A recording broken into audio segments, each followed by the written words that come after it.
दोपहर के समय रमाकांत जी जब अपनी ड्यूटी से घर आते तो रोज उन्हें एक बच्चा मिलता जो उनसे भीख मांगते हुए कहता, बाबूजी, मुझे बहुत जोरों की भूख लगी है, कुछ पैसे दे दो। तो रमाकांत जी उस पर दया करके उसे हर रोज ही कभी 10 रुपए तो कभी 50 रुपए दे दिया करते थे। लेकिन एक दिन रमाकांत जी के ऑफिस की छुट्टी थी, तो उस दिन रमाकांत जी और उनकी पत्नी किसी काम से बाजार गए थे। वह लड़का रोजाना की तरह उस दिन भी रमाकांत जी के आने का इंतजार करता रहा। लेकिन जब दोपहर से शाम होने लगी तो वह लड़का निराश होकर वहां से जाने लगा। तभी उसे रमाकांत जी अपनी पत्नी के साथ दूसरे रास्ते से जाते हुए दिखाई दिए। उसने दौड़कर उन्हें जोर से आवाज लगाई, बाबूजी, बाबूजी। तभी रमाकांत जी की पत्नी कमला जी को उसकी आवाज सुनाई दी।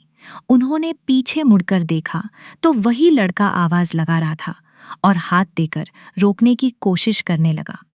तभी कमला जी ने कहा, अजी गाड़ी रोकिए, कोई आपको आवाज लगा रहा है। तभी रमाकांत जी को याद आया कि आज तो उन्होंने उस लड़के को पैसे ही नहीं दिए, शायद वही लड़का आवाज लगा रहा होगा।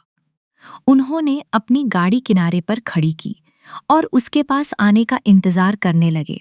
जब वह लड़का पास आया तो उन्होंने उसे 50 रुपए निकाल कर दे दिए। तो कमला जी बोली, इसे पैसे क्यों दे रहे हो जी? तो उस लड़के ने कहा, मैम साहब, मेरा नाम गोपाल है, मैं अनाथ हूँ, मेरे माता पिता नहीं हैं, इसीलिए मैं भीख मांगकर खाता हूँ। कहते हुए उस लड़के की आंखें भर आईं। तो कमला जी ने अपने पर्स से 500 रुपए निकालकर उस लड़के के सिर पर हाथ रखते हुए कहा, यह लो बेटा, इन पैसों से कुछ काम करो, लेकिन आज के बाद कभी भी भीख मांगकर नहीं खाना। एक बार भीख मांगना मतलब 100 बार मरने के समान होता है। कमला जी की बात उस गोपाल के दिल को छू गई। उसने उनके द्वारा दिए गए सारे पैसों को अपनी जेब में रख लिया और मन ही मन ढेरों सवाल जवाब करते हुए आगे बढ़ गया। जैसे ही वह कुछ ही दूरी पर गया, उसने देखा कि एक आदमी जिसके दोनों हाथ नहीं हैं, वह पैरों से ही कई ऐसे करतब दिखा रहा है कि उसके करतब को देखने के लिए हजारों की संख्या में लोग इकट्ठे हो रहे हैं और तालियों की गड़गड़ाहट से उसका उत्साह बढ़ा रहे हैं। दोस्तों, कहानी में आगे बढ़ने से पहले हमारे चैनल प्राचीन स्टोरियन को सब्सक्राइब करना मत भूलिएगा। चलिए अब आगे सुनते हैं। वह आदमी जो उस विकलांग के साथ आया था, उसने वहां उपस्थित सभी लोगों को माइक से अनाउंस करके बताया कि इसके जन्म लेते ही इसके माँ बाप ने इसे झाड़ियों में फेंक दिया था क्योंकि यह विकलांग था। उसी समय मैं वहां से गुजर रहा था। मैंने किसी बच्चे के रोने की आवाज सुनी तो पाया कि वह बच्चा कोई और नहीं बल्कि हमारा यह लल्ला था। उन्होंने इसे इसीलिए फेंक दिया ताकि इससे उन्हें छुटकारा मिल जाए और यह नन्ही सी जान कुछ देर में तड़प तड़प कर मर जाए। लेकिन वह लोग यह नहीं जानते थे कि मारने वाले से बचाने वाला बड़ा होता है। गोपाल ने उसकी यह कहानी सुनी तो उसकी आंखें भर आईं। उसने सोचा, भगवान ने उसके दोनों हाथ छीन लिए हैं, फिर भी यह लड़का कितनी कुशलता के साथ खुश होकर लोगों को अपना कर्तव्य दिखा रहा है और पैसे कमा रहा है। फिर मुझे तो भगवान ने सही सलामत 2-2 हाथ दिए हैं, तो फिर मैं क्यों भगवान से शिकायत कर रहा हूं कि उन्होंने मुझे अनाथ क्यों बनाया। सोचने के लिए बुद्धि दी है, काम करने के लिए हाथ दिए हैं और चलने के लिए पैर दिए हैं और देखने के लिए आंखें दी हैं, तो फिर मुझे तो किसी भी चीज की कमी नहीं है। नहीं नहीं, आज से मैं भीख नहीं मांगूंगा, आज से मैं मेहनत करके ही खाऊंगा। जब वह आदमी विकलांग होकर मेहनत की कमाई खा सकता है तो मैं क्यों नहीं। बस फिर क्या था, कहते हैं ना, जहां चाह होती है वहां राह भी अपने आप ही मिल जाती है। बस वही हुआ गोपाल के साथ भी। उसके कानों में बस वही शब्द गूंज रहे थे कि भीख मांगना 100 बार मरने के समान होता है। इसीलिए उसने अपने मन में ठान लिया था कि चाहे उसे जितनी भी मेहनत करनी पड़े वह करेगा, लेकिन भीख नहीं मांगेगा। सोचते हुए गोपाल बस चले जा रहा था कि तभी उसे एक चाय के ठेले पर बहुत भीड़ लगी हुई दिखाई दी। तो गोपाल भी वहां जाकर चुपचाप खड़ा होकर देखने लगा कि वह चाय वाला किस तरह चाय बना रहा है और लोग चाय को किस हद तक पसंद करते हैं। उसने भी उस दिन उस अंकल की चाय खरीद कर पी, यह देखने के लिए कि चाय का स्वाद कैसा है, वह चाय में क्या क्या डालता है।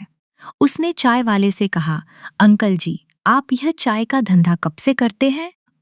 तो चाय वाले ने बताया कि यह धंधा उनके पिताजी भी किया करते थे।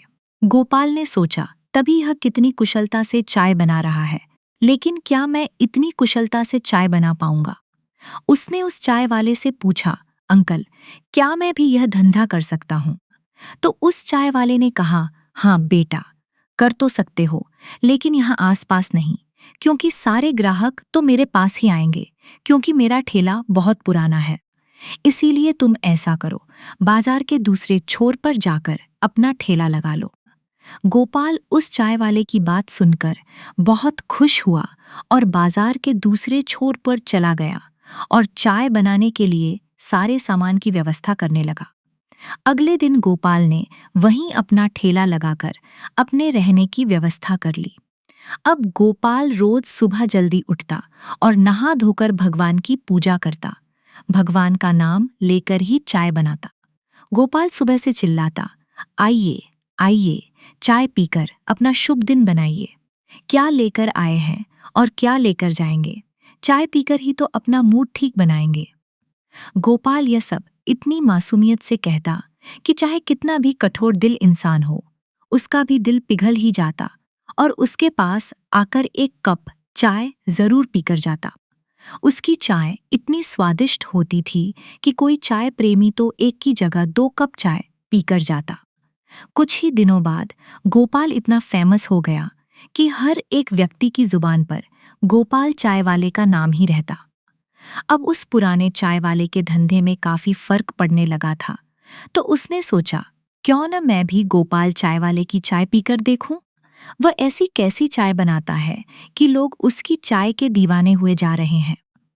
जब वह चाय वाला गोपाल की दुकान पर आया, तो गोपाल ने उन्हें बड़े सम्मान के साथ अपनी दुकान में बिठाया और उन्हें चाय पिलाई। जब वह उसे चाय का पैसा देने लगा, तो गोपाल बोला, नहीं अंकल, आपसे ही मैंने यह काम सीखा है, इसलिए आप मेरे गुरु हुए और गुरु से कोई शिष्य पैसे ले, यह तो शोभा नहीं देता। उस चाय वाले ने सोचा, क्यों न गोपाल से अपनी परेशानी भी बता दूं, ताकि गोपाल अपनी चाय की दुकान कहीं और लगा ले, ताकि उनके ग्राहक बने रहें। लेकिन गोपाल की मासूमियत को देखकर उनका भी दिल गवाही नहीं दे रहा था कि वह गोपाल से कुछ भी कहें। लेकिन उनका उदास चेहरा देखकर गोपाल ही बोल पड़ा, क्या बात है अंकल, आप उदास लग रहे हो? तो वह चाय वाला बोला, बेटा गोपाल, मैं कैसे कहूँ, किस मुंह से तुझे अपनी परेशानी बताऊं, कुछ समझ नहीं आ रहा। मुझे मालूम है, मैं अगर अपनी परेशानी कहूंगा तो तुम्हारा दिल टूट जाएगा। तो गोपाल बोला, अंकल, आप एक बार बोलकर तो देखिए, अगर मुझसे बन पाएगा तो मैं जरूर करूंगा। तब वह चाय वाला बोला, गोपाल बेटा, जब से तुमने अपनी चाय की दुकान खोली है ना, तब से मेरी दुकान में ग्राहक ना के बराबर हो गए हैं। बेटा, मैं क्या करूं, अब मैं बूढ़ा हो चला हूं, इसके अलावा दूसरा काम मुझे आता नहीं है और यहाँ से मेरा घर पास ही पड़ता है, इसीलिए मैं यहीं पास में ही अपना चाय का ठेला खोलना चाहता हूँ। मैंने तो सोचा था कि मेरी दुकान के कारण तुम्हारी दुकान नहीं चलेगी, इसीलिए तुम्हें मुझसे दूर ठेला लगाने की सलाह दी थी, लेकिन मुझे क्या पता था कि उसका उल्टा होने वाला है। कहकर वे चाय वाला उदास होकर बैठ गया। तो गोपाल उनके हाथों को अपने हाथों में लेते हुए बोला, बस इतनी सी बात है अंकल, इस परेशानी को तो चुटकी में हल कर देते हैं। वे कैसे बेटा? अरे अंकल, मेरा ना ही कोई घर है और ना ही परिवार है। मैं अपना ठेला लेकर किसी दूसरे बाजार में चला जाता हूँ। आप मजे से अपना कारोबार जमाकर निश्चिंत होकर कीजिएगा। गोपाल की बातें सुनकर वह चाय वाला आश्चर्यचकित होकर गोपाल को देखता रह गया। उनके मुंह से एक शब्द भी नहीं निकल पाया और वह मन ही मन गोपाल को ढेरों आशीर्वाद देते हुए शर्मिंदगी से अपना सिर झुकाए वहां से चला गया। गोपाल ने दूसरे दिन ही अपना सारा सामान लिया और दूसरे शहर का रास्ता पकड़ लिया। अब वह वहां से कहाँ जाए, उसे भी कुछ समझ नहीं आ रहा था। उस दिन उसे अपने माँ पिताजी की कमी खल रही थी कि काश आज उसके भी माता पिता होते तो उसका भी अपना परिवार होता और वह भी कह सकता था कि मेरा भी परिवार है। लेकिन अफसोस है कि उसका अपना कहने के लिए कोई नहीं था। फिर उसने स्वयं को हिम्मत दी और मन ही मन निर्णय लिया कि एक दिन वह भी वक्त को बदल कर रहेगा। उसने अपने आंसू पोंछे और पहुंच गया दूसरे शहर में और मन ही मन बोला, अब तो आप खुश रहना अंकल, अब तो आपके ग्राहक मेरे पास नहीं आएंगे। उसने फिर से भगवान का नाम लिया और लग गया अपने काम में। वहां भी वह वही लाइन दोहराता, जो लाइन वह पहले दोहराता था। गोपाल के वे मासूम भरे शब्दों से प्रभावित होकर लोग वहां रुकने लगे और सोचते, अरे एक कप चाय तो पीनी है, यहाँ पिए या कहीं और जाकर पिए। अगर इस मासूम के पास ही पी लेंगे तो इसका भी भला हो जाएगा। ऐसा सोचकर कुछ लोग उसके पास रुककर चाय पीते तो कोई उसकी उस मासूमियत भरी लाइनों को बार बार बोलने के लिए कहते और चाय का मजा लेते। इस प्रकार गोपाल धीरे धीरे वहां भी अपनी चाय के लिए प्रसिद्ध हो गया। अब तो कई बड़े अमीर घरों के लोग अपने घर की छोटी मोटी पार्टी में गोपाल चाय वाले को अपने घर का ऑर्डर देने लगे, जिससे गोपाल की अच्छी खासी कमाई होने लगी। अब गोपाल ने इस शहर में एक प्लॉट खरीद लिया और धीरे धीरे घर भी बनवाने लगा।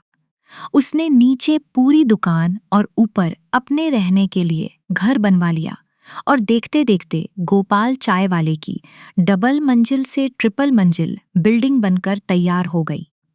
अब उसके लिए अच्छे अच्छे घरों से रिश्ते भी आने लगे। उसने एक सुशील संस्कारी लड़की देखकर शादी भी कर ली। उधर रमाकांत जी और कमला जी धीरे धीरे बूढ़े हो चले थे। उन्होंने भी अपने दोनों बेटों को खूब पढ़ाया लिखाया और इस काबिल बना दिया कि दोनों ही बेटे राकेश और दिनेश अपने पैरों पर खड़े हो गए। दोनों बेटे अपने माँ बाबूजी से दूर दूसरे शहर में रहते थे। जब भी कमला जी का मन करता तो वह अपने पोते पोतियों से मिलने अपने बेटे बहू के पास चली जाती, लेकिन बेटे बहू उनके पास तीज त्योहार पर भी मिलने के लिए नहीं आते थे।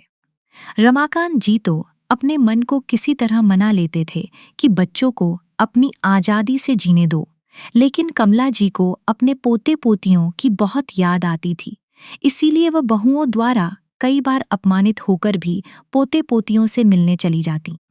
रमाकांत जी कमला जी के मोहमाया को देखकर हैरान हो जाते कि जो औरत स्वयं दूसरों को जीवन भर आत्मसम्मान का पाठ पढ़ाती रही, वही आज सिर्फ अपने पोते पोतियों की एक झलक मात्र के लिए अपने बेटे बहू का इतना अपमान भी खुशी खुशी सहन कर लेती है। सही कहते हैं लोग कि मूल से ज्यादा ब्याज प्यारा होता है। यह सोचकर रमाकांत जी मुस्कुरा कर रह जाते। ऐसा नहीं था कि रमाकांत जी को अपने पोते पोतियों से प्यार नहीं था, वह भी अपने पोते पोतियों से बहुत प्यार करते थे। इसीलिए तो वह कमला जी को बिना मना किए ही अपने बेटे बहू के घर लेकर चले जाते, फिर चाहे बहू उन्हें चार बातें ही क्यों न सुना दे। थोड़ी देर के लिए बुरा तो उन्हें भी लगता था, लेकिन कमला जी यह कहकर मरहम का काम कर देती थीं कि अरे अपने ही तो बच्चे हैं, अपनों के कहने का क्या बुरा मानना। फिर क्या था, रमाकांत जी भी चुप हो जाते थे।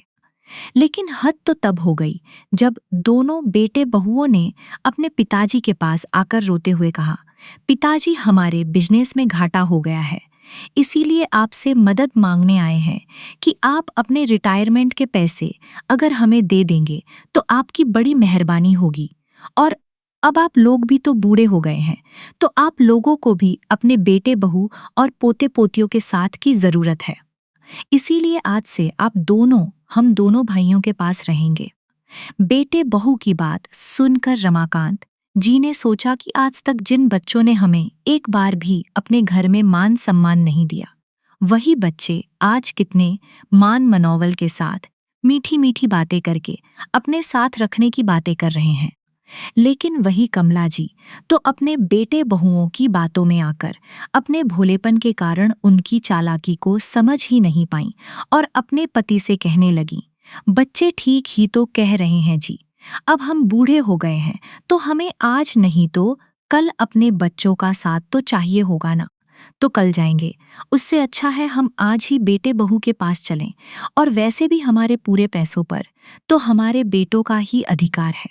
वो फिर चाहे उन्हें पहले दो या बाद में दो, बात तो बराबर है। कमला जी के बार बार कहने पर रमाकांत जी मान गए और उन्होंने अपने रिटायरमेंट के सारे पैसे दोनों बेटों को आधे आधे बांट दिए। तो दोनों बेटे बहुत खुश हो गए और अगले ही दिन सुबह उनका बड़ा बेटा राकेश अपनी बीवी बच्चों के साथ बैग लेकर बाहर निकला।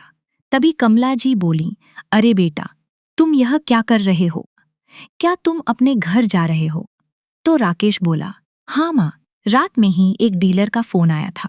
अगर मैं उससे आज के आज नहीं मिला तो मैं जिस रेट में धंधे के लिए बात की है वह कैंसिल कर देगा, इसीलिए मुझे अभी जाना होगा। तभी दिनेश भी अपना बैग और अपनी बीवी बच्चों को लेकर बाहर निकला। तो कमला जी बोली, बेटा, क्या तुझे भी किसी डीलर से मिलना है? अरे नहीं माँ, उधर असल बात यह है कि जिस ऑफिस में मैं काम करता था उस बॉस का फोन आया था। उसने कहा है अगर मैं आज के आज ही अपने बिजनेस में पैसे नहीं लगाऊंगा तो वो मुझे अपने साझे से हटा देगा, इसीलिए मुझे भी जल्दी ही जाना पड़ रहा है। तभी कमला जी बोली, अरे वह सब तो ठीक है, परंतु हम दोनों को कौन लेकर जाएगा? इसके बारे में क्या सोचा है तुम लोगों ने? तो दोनों भाई एक दूसरे को देखने लगे।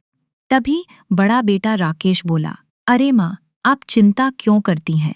हम लोग आएंगे ना आप लोगों को लेने के लिए, और आप लोग कहीं दूसरे घर में थोड़ी रहते हो, और ना ही आप लोगों को हमारी तरह कमरे में रहने का किराया देना पड़ता है। अभी आप लोग मजे से रहिए, हम दोनों भाइयों में से जिसको भी टाइम मिलेगा आप लोगों को आकर ले जाएगा। तभी कमला जी बोली, अरे बेटा, हम सब तो एक ही घर में थे, तुम लोग रात में ही बता देते तो हम दोनों भी तुम्हारे साथ ही तैयार हो जाते। अरे माँ, हमें लगा आप लोग सो गए होंगे और रात भी बहुत ज्यादा हो गई थी, इसीलिए आप लोगों को जगाना ठीक नहीं समझा।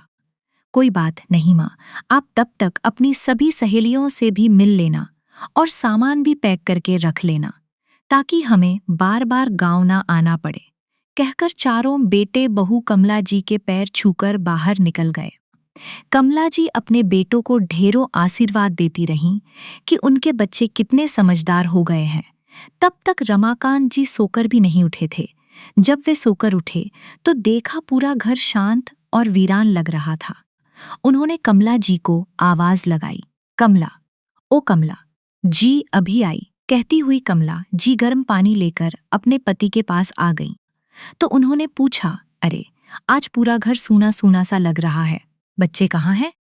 तो कमला जी ने मायूस होकर जवाब दिया, अजी, वह दोनों तो अपने अपने बीवी बच्चों को लेकर चले गए हैं, क्योंकि उन्हें जरूरी काम आ गया था, और मुझसे बोलकर गए कि पापा से हमारी तरफ से माफी मांग लेना। देख रहे हैं जी, हमारे बच्चे आजकल कितने समझदार हो गए हैं। कमला जी की निस्वार्थ प्रेम भरी बातें सुनकर रमाकांत जी की आंखों में आंसू आ गए कि मेरी पत्नी कितनी भोली है, इसे तो अपने बेटों का लाज और स्वार्थ कुछ भी समझ में नहीं आता। लेकिन वह अपने बेटों की सच्चाई बताकर अपनी पत्नी को दुखी नहीं करना चाहते थे। पर वह अपने बेटों की मक्कारी को समझ रहे थे कि वे लोग यहाँ सिर्फ पैसे लेने ही आए थे और पैसे मिलते ही गायब हो गए। उन्हें अपने माँ बाप से कोई लेना देना नहीं है, इसीलिए तो हमें अपने साथ नहीं लेकर गए। ऐसे ही 1-2 महीने बीत गए। तभी एक दिन रमाकांत जी अचानक अपने ही घर में सीढ़ियों से गिर पड़े। उनकी कमर में बहुत चोट आई। तो कमला जी अपने पड़ोसी की मदद से उन्हें पास के ही अस्पताल में लेकर गईं। वहां जाने पर डॉक्टर ने बताया कि उनके कमर की हड्डी फ्रैक्चर हो गई है। उनका जल्दी से जल्दी ऑपरेशन करना पड़ेगा, वरना बहुत बड़ी परेशानी हो जाएगी। शायद रमाकांत जी कभी भी अपने पैरों पर खड़े न हो पाएं। डॉक्टर की बातें सुनकर कमला जी घबरा गईं। उन्हें कुछ भी समझ में नहीं आ रहा था कि वह क्या करें। उनके पास जितने पैसे थे वह सब उन्होंने जमा करवाए। फिर अपनी सहेली गीता को फोन करके उसे सारी बातें बताईं। तो गीता जी बोलीं, अरे कमला, जो पैसे तुमने अपने बेटों को दिए थे, अब तो पूरे 2 महीने होने जा रहे हैं। अब तक तो वे दोनों बिजनेस में अच्छा खासा कमा रहे होंगे, तो क्यों ना तुम उनसे ही अपने पैसे वापस मांग लो। कमला जी को गीता जी की बात सही लगी, इसीलिए उन्होंने तुरंत ही अपने बड़े बेटे राकेश को फोन लगाया और उसे सारी बातें बताते हुए रोने लगी। तो राकेश बोला, माँ, आप शांत हो जाइए। अभी तो फिलहाल मेरे पास पैसे नहीं हैं, क्योंकि पापा ने जितने पैसे दिए थे वह सारे तो मैंने खर्च कर दिए हैं। अगर दिनेश के पास होंगे तो आप उससे बात करके देख लीजिए। मैं 2-4 दिनों के बाद आपको फोन करता हूँ, कहकर उसने फोन रख दिया। कमला जी राकेश की बातें सुनकर दंग रह गईं। उन्हें यकीन नहीं हो रहा था कि वह अपने जिन बेटों को समझदार बता रही थीं, समय आने पर वही बेटे ऐसा जवाब देंगे। फिर भी मजबूरन उन्होंने दिनेश को फोन लगाया और उसे भी सारी बात बताई, तो उसने भी कह दिया, क्या माँ, आपको क्या लगता है कि पैसे एक जगह रुकने वाली चीज है? अरे, पैसा इधर से आता है और उधर से जाता है। इसे ही तो बिजनेस कहते हैं, और मैंने तो अपने सारे पैसे बिजनेस में लगा दिए हैं। अब आप अचानक पैसों की मांग कर रही हैं, तो मैं कहाँ से ला कर दूं? मेरे पास तो पैसे की उम्मीद मत करना। उसने अपने पिता की तबीयत के बारे में पूछे बिना ही फोन काट दिया। अब कमला जी को समझ में नहीं आ रहा था कि वह क्या करें। जिन बेटों के लिए उन्होंने अपना सब कुछ लुटा दिया, वही बच्चे समय आने पर अपने माँ बाप को आंखें दिखा रहे हैं। यही सोच सोचकर कमला जी रो पड़ी, लेकिन फिर भी उन्होंने हिम्मत नहीं हारी और अपने सारे गहने जेवर बेचकर अपने पति का इलाज करवाने लगी। उसी बीच उनके कुछ रिश्तेदार भी उनसे मिलने के लिए आए, तो बातचीत के दौरान कमला जी ने उन्हें बताया कि किस तरह उनके बच्चों ने उन्हें बहला फुसलाकर सारे पैसे ठग लिए, और जब उन्हें पैसों की जरूरत पड़ी तो आंख दिखा रहे हैं। तो सभी रिश्तेदारों ने उनके दोनों बेटों के पास फोन करके उन पर दबाव डाला कि उन दोनों को अपने माँ बाप की सेवा करनी ही पड़ेगी। माँ बाप इसी दिन के लिए तो अपने बच्चों को पाल पोस कर बड़ा करते हैं कि वह उनकी हारी बीमारी में काम आए। और तो और, तुम दोनों भाइयों ने तो अपने पिता के रिटायर होने के बाद उनसे सारे पैसे भी मांग लिए, और आज जब उनके ऊपर मुसीबत आई तो तुम दोनों ऐसे तेवर दिखा रहे हो। तुमको अभी के अभी अपने पिता को अपने साथ लेकर जाना होगा, वरना हम लोगों के पास दूसरा रास्ता भी है। ऐसे लोगों द्वारा धमकी देने पर बड़े बेटे राकेश ने अपने माँ बाबूजी को बेमन से ही सही, लेकिन अपने घर लेकर गया, क्योंकि उसकी पत्नी रीना घर पर ही रहती थी और दिनेश की पत्नी मीना ऑफिस जाती थी, इसीलिए वह उनकी सेवा नहीं कर पाती थी। अब रमाकांत जी को अच्छे अस्पताल में भर्ती किया गया। वहां के फीस और दवाई के खर्चे बहुत ज्यादा थे। राकेश तो 5 दिन में ही खर्च करके थक गया कि उसने तो अपने हाथ खड़े कर दिए और अपनी माँ से साफ साफ कह दिया, माँ, पिताजी के इतने खर्चे हैं, मैं अकेला इतना खर्चा नहीं उठा सकता। तो कमला जी बोली, बेटा, दिनेश से बोलकर उससे भी मदद ले लो, उसे भी तो तेरे पिताजी ने पैसे दिए हैं। कमला जी के इतना कहने की देर थी कि उनके बेटे राकेश का गुस्सा फूट पड़ा। वह क्रोध के मारे चिल्लाता हुआ बोला, क्या माँ, आप लोगों ने चंद पैसे क्या दे दिए, हम पर बहुत बड़ा एहसान कर दिया, जो बार बार एक ही बात कहकर हमें जलील करती रहती हो। एक तो सारी रिश्तेदार में हमारी बेइज्जती करवा दी, फिर भी आपका पेट नहीं भरा, जो आए दिन बस अपने पैसों की रट लगाए रहती हो। कितने पैसे चाहिए आपको बता देना, मैं अभी दे दूंगा, और फिर अभी के अभी मेरे घर से निकल जाना, और फिर कभी अपनी शक्ल मत दिखाना। यह चिल्लाता हुआ राकेश वहां से बाहर चला गया। बेचारी कमला जी आंसू बहाती वहीं बैठी रहीं। उन्हें समझ नहीं आ रहा था कि वह क्या करें। उन्होंने जल्दी से घर के सारे काम किए और अपने पति के लिए टिफिन में खाना डालकर जल्दी से अस्पताल जाने के लिए वहां से निकल गईं। वहां जाकर अपने पति को खाना खिलाया। तब तक नर्स ने आकर कहा, मैडम, आप डॉक्टर साहब से जाकर मिल लीजिए, वह कब से आपसे मिलना चाहते हैं, लेकिन आप यहाँ पर थी ही नहीं। कमला जी दौड़कर डॉक्टर के पास गईं। तो डॉक्टर ने बताया कि रमाकांत जी के ऑपरेशन में 2 लाख रुपए लगेंगे। 2 लाख का नाम सुनते ही कमला जी को चक्कर आने लगे। वह मन ही मन से सोचने लगी कि काश हमने अपने दोनों बेटों को सारे पैसे नहीं दिए होते तो आज अपने पति का कितने अच्छे से इलाज करवा लेती और बेटे बहू भी आगे पीछे घूमते। सारी गलती तो मेरी है। अगर मैं बार बार पैसे देने के लिए ना कहती तो मेरे पति ने इन नालायकों को पैसे ना दिए होते, लेकिन मेरी आंखों में तो पुत्र मोह की पट्टी बंधी हुई थी। सोचकर ही वह रो पड़ी। वह अपने आप को संभालती हुई बोली, सर, मैं पैसों की व्यवस्था करने के बाद आपको बताती हूँ। तो डॉक्टर बोला, जितना जल्दी करोगी उतना ठीक रहेगा। कमला जी अब क्या करें, उन्हें कुछ समझ नहीं आ रहा था। उन्हें मालूम था कि अगर वह दिनेश के पास फोन करेंगी तो उसका जवाब क्या होगा, फिर भी मरती क्या न करती। उन्होंने हिम्मत करके फोन लगाया। बार बार फोन लगाने के बाद भी उसने कमला जी का फोन नहीं उठाया। तो कमला जी ने सोचा, क्यों न वह उसके घर ही चली जाए, ताकि आमने सामने बैठ बात करने से शायद वह समझ जाए। यही सोचकर कमला जी अपने बेटे दिनेश के घर जाने के लिए निकल पड़ी। पर जब वह दिनेश के घर गईं, तो उसके घर पर ताला लगा हुआ था। उन्होंने जब उनके पड़ोसी से पूछा तो उन्होंने बताया कि उसने तो यह मकान बेच दिया है और दूसरी जगह घर खरीद लिया है।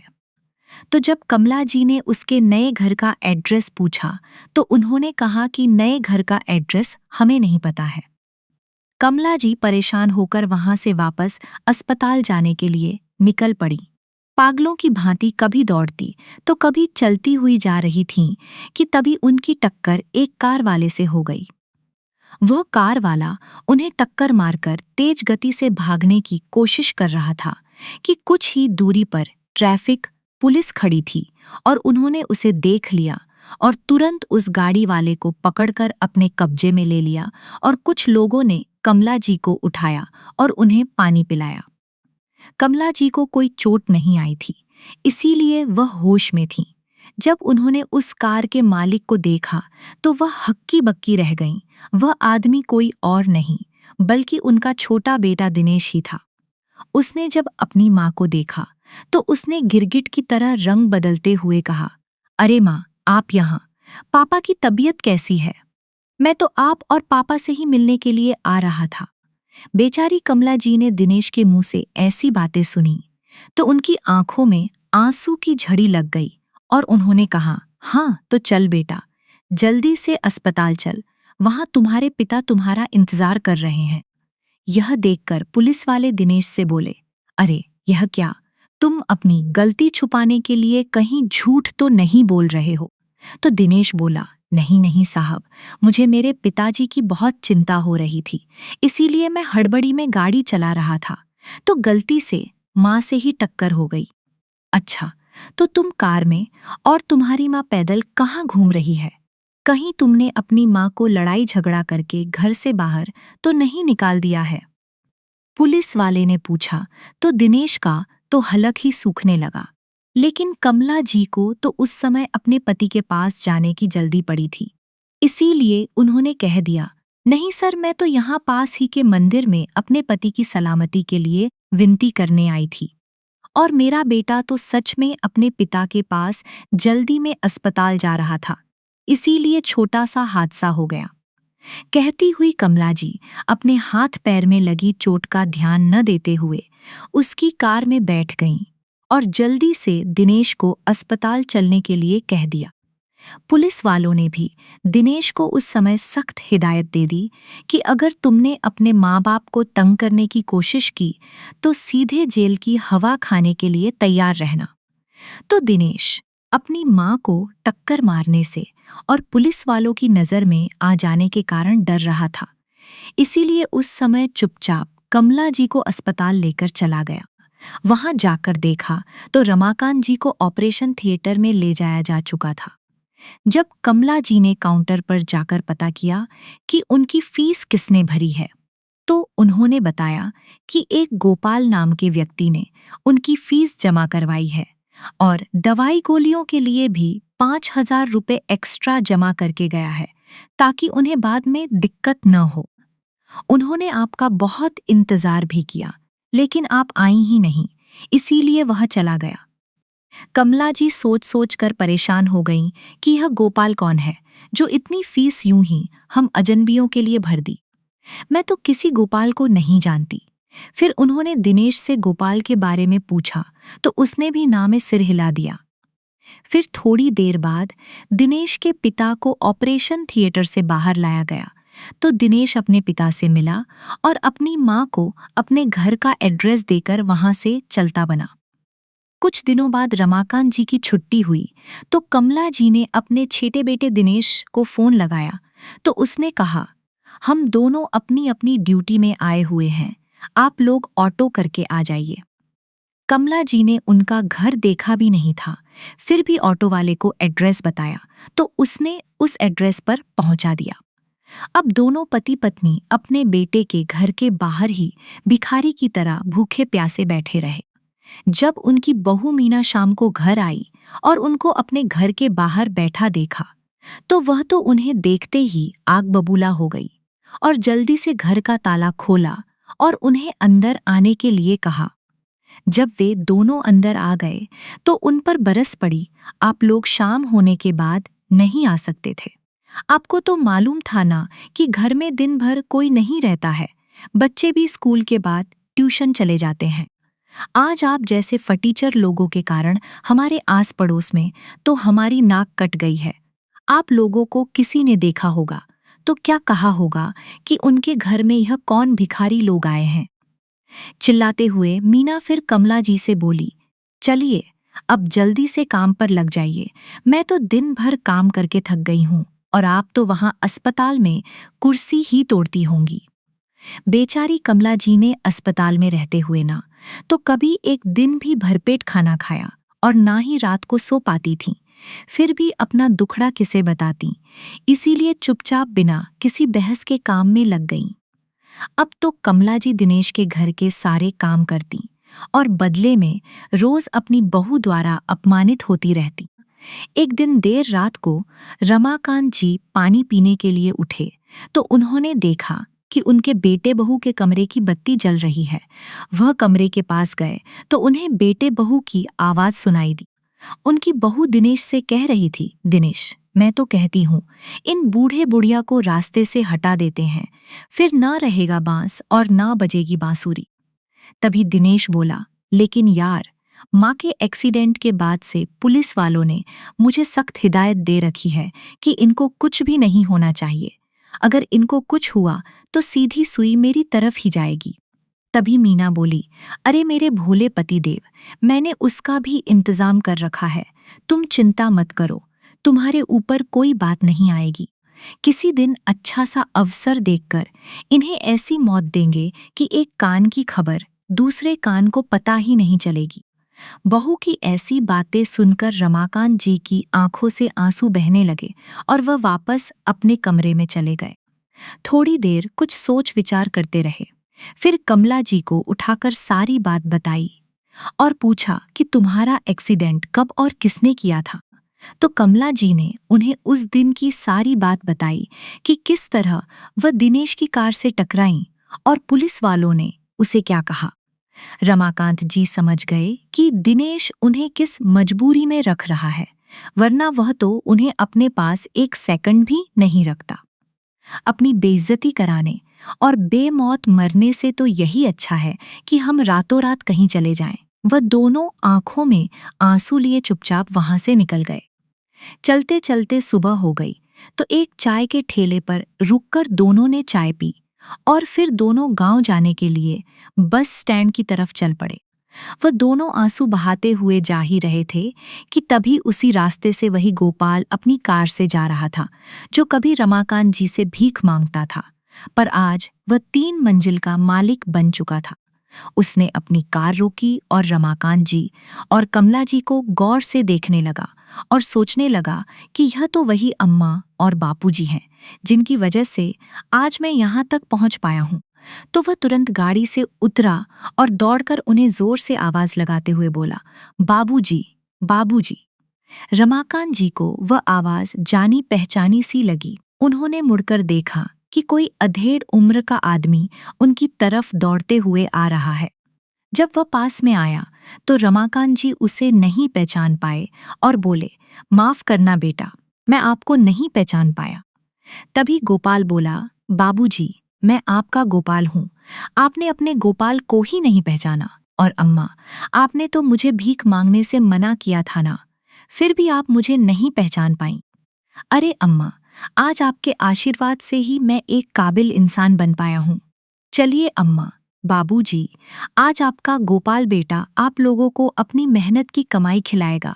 उसमें भीख का 1 रुपया भी नहीं है, बल्कि अम्मा जी द्वारा दिए गए 500 और बाबूजी द्वारा दिए गए 50 रुपए से तैयार किए गए कारोबार से आपका बेटा आज इस मुकाम तक पहुंच पाया है। आपके यह 550 रुपए का ब्याज ही है जो आपके बुढ़ापे में सहायता प्रदान करेगा। गोपाल की बात सुनकर रमाकांत जी और कमला जी की आंखों में आंसू आ गए और वह दोनों गोपाल के साथ उनके घर चले गए। वहां जाकर देखा तो गोपाल की ट्रिपल स्टोरी बिल्डिंग किसी बंगले से कम नहीं लग रही थी। रमाकांत जी और कमला जी उसकी तरक्की देखकर खुश हो गए। उसी दौरान गोपाल ने उन्हें बताया कि उसने अस्पताल में उनके ऑपरेशन का बिल भरा था, क्योंकि वह उस समय अपनी पत्नी के साथ किसी से मिलने गया था। तभी उसे पता चला कि आपका पैसों के कारण इलाज नहीं हो पा रहा है। मैंने वहां रुककर आपका बहुत इंतजार किया, पर आप नहीं आए और जब दोबारा गया तो आप लोग वहां से जा चुके थे। अब रमाकांत जी और कमला जी खुशी खुशी गोपाल के घर में रहने लगे। उन्हें खूब मान सम्मान मिलता। इधर रमाकांत जी के बड़े बेटे राकेश को कैंसर की बीमारी हो गई, जो अभी खाट पर रहने लगा था, और छोटे बेटे दिनेश के बिजनेस में घाटा होने के कारण अब वो भी नशे में धुत रहने लगा, जिसके कारण उसकी बीवी बच्चे उसे छोड़कर किसी दूसरे शहर में चले गए। आज भगवान ने उन दोनों की ऐसी दुर्गति कर दी थी कि अब दर दर भटकने के सिवा उनके पास कुछ नहीं बचा था। जैसा बीज उन्होंने बोया था वैसा ही आज वह काट रहे थे। तो दोस्तों, आपको यह कहानी कैसी लगी कमेंट करके ज़रूर बताएं। कहानी अच्छी लगी हो तो प्लीज़ वीडियो को लाइक करें, शेयर करें और हमारे चैनल प्राचीन स्टोरियन को सब्सक्राइब ज़रूर करें। Thank you.